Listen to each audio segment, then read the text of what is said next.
Olá, gente, tudo bem? Eu sou o professor Hugo Matias e gostaria de convidar você para a nossa turma virtual. Vamos lá?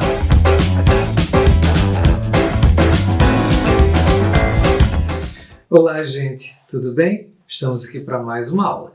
Vamos continuar falando sobre motivação, porque falamos sobre isso na aula anterior. Vou deixar aqui no card para vocês acessarem. Dessa vez a gente vai dar alguma ênfase àquilo que na organização um gestor pode fazer para promover a motivação.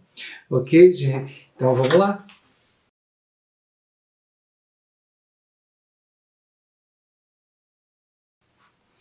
Olha só, uma primeira coisa em que um gestor pode intervir de maneira a promover a motivação, e lembrando que a motivação é um daqueles fenômenos que é central para a gente entender o comportamento organizacional, principalmente em nível individual. Uma primeira coisa que ele pode fazer é, por exemplo, intervir no que a gente chama de desenho do cargo, que é a maneira como os elementos de um determinado trabalho são estruturados em uma função. É isso que é o cargo. Então, a gente mexendo nisso pode ter um efeito observável sobre o esforço que a pessoa empreenderá para cumprir a sua função, de maneira que isso vai intervir na motivação. Então tem um modelo específico que nos informa acerca da motivação, dentre outros resultados, que é conhecido como modelo das características do trabalho. Segundo esse modelo, qualquer função pode ser analisada em suas dimensões componentes, que são 5, segundo esse modelo, as dimensões essenciais e que são suficientes nessa análise. Então, que dimensões são essas? Em primeiro lugar, a da variabilidade de habilidades que diz respeito ao grau em que essa função, definida pelo cargo, exige uma maior ou menor diversidade de habilidades e competências. Isso interfere na motivação. A significância da tarefa, é claro, ou seja, o grau em que essa função que eu desempenho produz um efeito significativo sobre a minha vida ou sobre o trabalho, o meu ou de outra pessoa.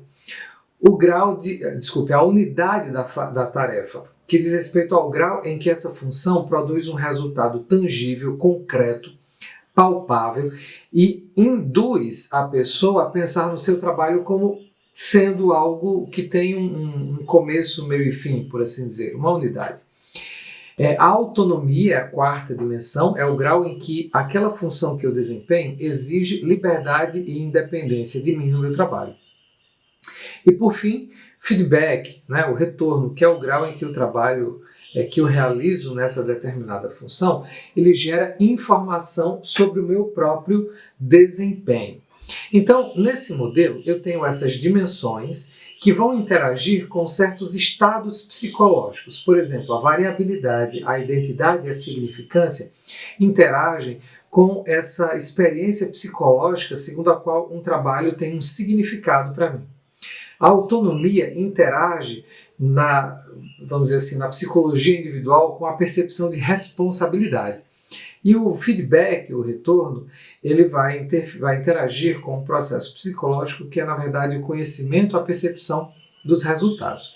Então, uma certa configuração daquilo que eu experimento como significado de trabalho, responsabilidade e conhecimento sobre os meus próprios resultados, vai produzir resultados para a organização, ou resultados em mim que são interessantes para a organização. Por exemplo, um desempenho de alta qualidade, maior satisfação para mim, menos absenteísmo e rotatividade. É claro, se o trabalho tiver significado, se eu me sentir responsável por algo na função que desempenho e se tiver ciência sempre dos resultados que eu venho produzindo. A minha necessidade de crescimento vai interagir sempre oferecendo retorno em cada uma dessas dimensões da função que eu ocupo, do desenho do cargo, que por sua vez vai mais uma vez alimentar cada um desses processos psicológicos de que nós falamos. É claro que um efeito disso tudo, de um trabalho significativo em que eu tenho a responsabilidade e conheço os resultados que eu produzo, vai produzir para mim um tipo de motivação que a gente vai chamar de motivação intrínseca. A motivação intrínseca, ela é distinta da motivação extrínseca. A motivação extrínseca é quando alguma coisa fora, externa a mim, causa a minha motivação. Eu poderia pensar, por exemplo, que dinheiro, uma recompensa monetária, financeira, me motiva. Então, se eu fizer isso, alguém me recompensa com dinheiro. Essa motivação, né, é liciada, gerada pela recompensa do dinheiro, é a motivação extrínseca. Nós também podemos falar da motivação intrínseca, aquela motivação que não depende do que acontece ao meu redor. É aquela motivação que tem a ver com a pessoa que eu sou, que eu creio ser, aquilo que me interessa, que me move interiormente. Por exemplo, o significado do trabalho, a percepção de responsabilidade e a percepção de que aquilo que eu faço, de fato, tem alguma relevância, importância e impacto. Então, essas percepções se relacionam com a motivação intrínseca. Percebe? Bom, uma outra maneira de pensar essas práticas organizacionais é no que diz respeito às estratégias que a gente pode empreender de maneira a promover a motivação. Estratégias, né, de como mexer com a pessoa enquanto ela está trabalhando. Então, o gestor de pessoas pode, por exemplo, promover na organização uma estratégia que é conhecida como rodízio de tarefas, que consiste em transferir periodicamente os colaboradores em diferentes funções na organização. Isso faz com que eles acabem tendo uma percepção mais geral do ambiente de trabalho, do seu significado, da sua unidade, assim por diante. É interessante que essa prática é muito utilizada em algumas organizações cooperativas, porque ela promove a autogestão e diminui a distância de poder, porque todo mundo acaba ocupando principalmente cargos de gestão na organização. Isso é importante. Uma outra estratégia é o enriquecimento do trabalho, que consiste na expansão vertical das funções, o aumento da capacidade de controle das pessoas sobre o planejamento do trabalho que elas realizam, né? Claro, a responsabilidade delas, o controle delas sobre a sua execução e a avaliação do trabalho. A expansão vertical consiste no fato de que o trabalho ele pode se tornar mais complexo, não necessariamente mais difícil, mas mais complexo e mais exigente em termos de responsabilidade. Como nós vimos, a responsabilidade, a autonomia, são dimensões que promovem, vamos dizer assim, a motivação. Tá? Além, claro, de que um trabalho enriquecido ele tem mais chance de ser significativo. Uma estratégia de menor alcance, por exemplo, mas costuma ter um efeito muito positivo, se for possível para a organização, é oferecer aos trabalhadores horários flexíveis para o seu trabalho. Claro, sempre observando uma quantidade específica de horas de trabalho semanal, né? Mas que os colaboradores possam distribuir ao longo do dia da maneira como lhes for conveniente. Isso é especialmente importante em alguns casos, por exemplo, quando você tem na sua organização de trabalho casais em que ambas as pessoas trabalham ali. Eventualmente elas precisam dessa flexibilidade do horário. Ou pais e mães solteiros, por exemplo, e várias outras situações. Então o horário flexível pode oferecer a essa pessoa, por meio da autonomia e do maior controle sobre os seus próprios resultados, algum efeito sobre a sua motivação. Uma quarta estratégia a gente chama de compartilhamento de tarefas, ou seja, quando dois ou mais colaboradores dividem entre si um emprego tradicional de 40 horas. Isso é uma maneira de flexibilizar os horários, porque na verdade nem todos os trabalhadores dispõem do horário integral para o trabalho, né, as 40 horas. Então, nesse caso, dois colaboradores, cada um deles cumpre uma carga horária de 20 horas para a mesma função. Só que eles precisam interagir, planejar a sua agenda, planejar a maneira de executar as tarefas. Isso tudo dá uma percepção mais clara sobre como realizar o trabalho.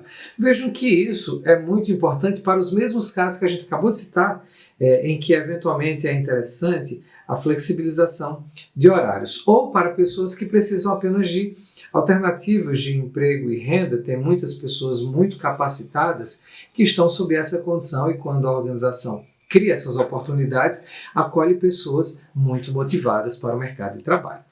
Uma quinta estratégia que a gente pode citar, e essa, gente, é especialmente interessante para os tempos em que nós vivemos, é o trabalho à distância, quando o posto de trabalho é montado fora da sede física da organização. A gente está experimentando muito isso hoje.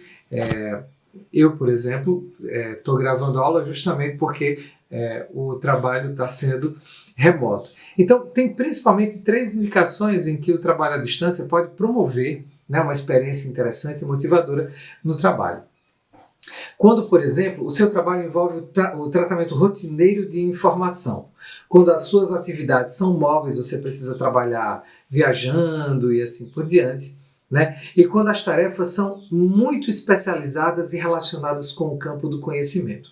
É claro que o trabalho do professor, por causa disso, num certo aspecto, ele pode, em parte, pelo menos a gente pode julgar assim, ser realizado à distância e efetivamente o é. A gente está nesse momento de ter aulas à distância e talvez esse seja o aspecto do trabalho que é menos difícil de manter remotamente, mas outros aspectos realizados pelo professor podem, assim como em diversas outras funções.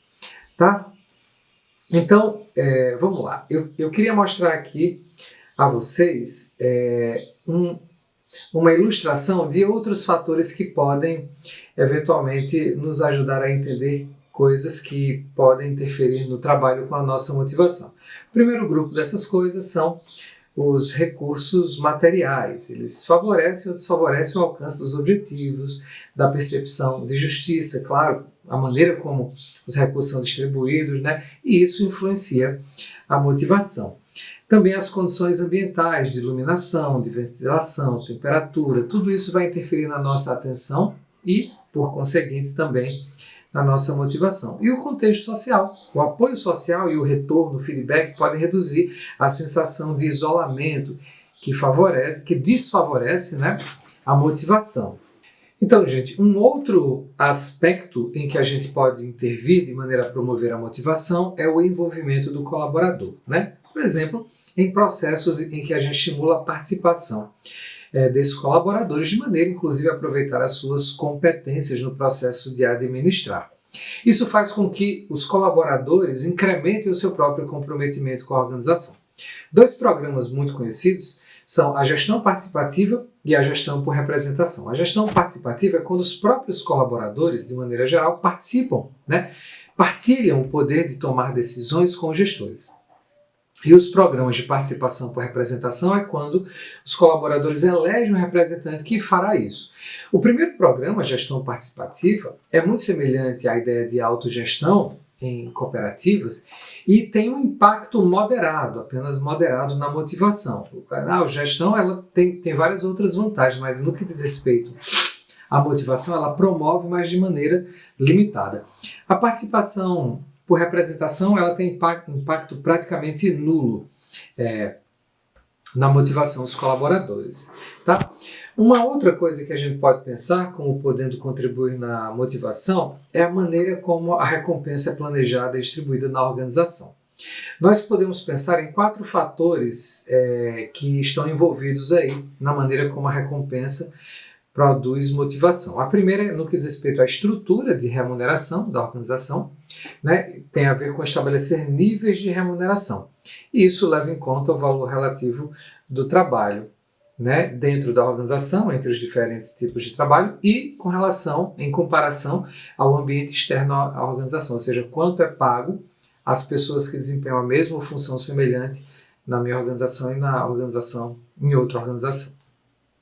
Outra coisa são os planos de remuneração, que estabelecem critérios para a remuneração. A remuneração ela pode ser fixa ou variável, né? De todo modo a gente precisa de critérios, mas os critérios precisam ser bem mais cuidados quando a remuneração varia, ou seja, o que você recebe no mês pode ser diferente do que você recebe no mês seguinte, ou por semana, enfim. Tá? Nesse caso, quais seriam os critérios viáveis?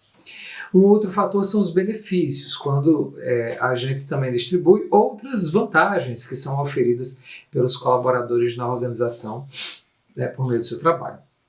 E por fim, os programas de reconhecimento, né, que tem a ver com a maneira sistemática, às vezes não tão sistemática assim, pela qual a organização ela concede recompensas intrínsecas, que a gente chama aí de reconhecimento. Vamos dar uma olhada em cada um desses pontos. Então, o primeiro é a estrutura de remuneração. Bom, a gente precisa pensar em quais são as vantagens e desvantagens, por exemplo, de remunerar acima, abaixo ou na média do mercado. Bom, é mais vantajoso uma estrutura de remuneração que remunere acima do mercado ou na média? Enfim, é muito prejudicial remunerar abaixo? A gente pode se perguntar também se a estrutura de remuneração é mais vantajosa se ela for simples ou complexa. E quais devem ser os critérios para a evolução da remuneração de alguém ao longo da sua carreira na organização, né? Então, a estrutura de remuneração, respondendo essas perguntas, ela vai ter uma formatação específica que vai contribuir ou não para a organização. O interessante é que precisa ser avaliado caso a caso, né? E pensado, ponderado como é que isso pode interferir na organização, na motivação das pessoas na organização. Os planos de remuneração respondem a isso mais especificamente, né? Quando a gente estabelece critérios. Olha só, vamos pensar na remuneração variável, que é recompensar com base em alguma coisa que varia geralmente essa coisa é o desempenho. Então a gente mede o desempenho, seja individual da organização, e distribui recompensas, pelo menos uma parte das recompensas em função desse desempenho. A remuneração variável ela tem crescido muito no Brasil nos últimos anos. E aí ela traz algumas vantagens. Por exemplo, o fato de que a remuneração flutua com o desempenho é interessante para a organização, porque às vezes a organização está tendo um desempenho melhor, outras vezes um desempenho ruim. E isso interfere na sua condição financeira, na sua capacidade de pagar. E se a recompensa é variável, numa situação em que a organização estiver melhor, ela paga melhor. Numa situação em que ela estiver em crise, ela pode diminuir os custos de sua planilha de pagamentos, de maneira a manter a sua própria saúde financeira. Outra vantagem é que quando você recompensa em função do desempenho, em parte isso oferece reconhecimento também, não apenas a compensação financeira, mas reconhecimento ao colaborador.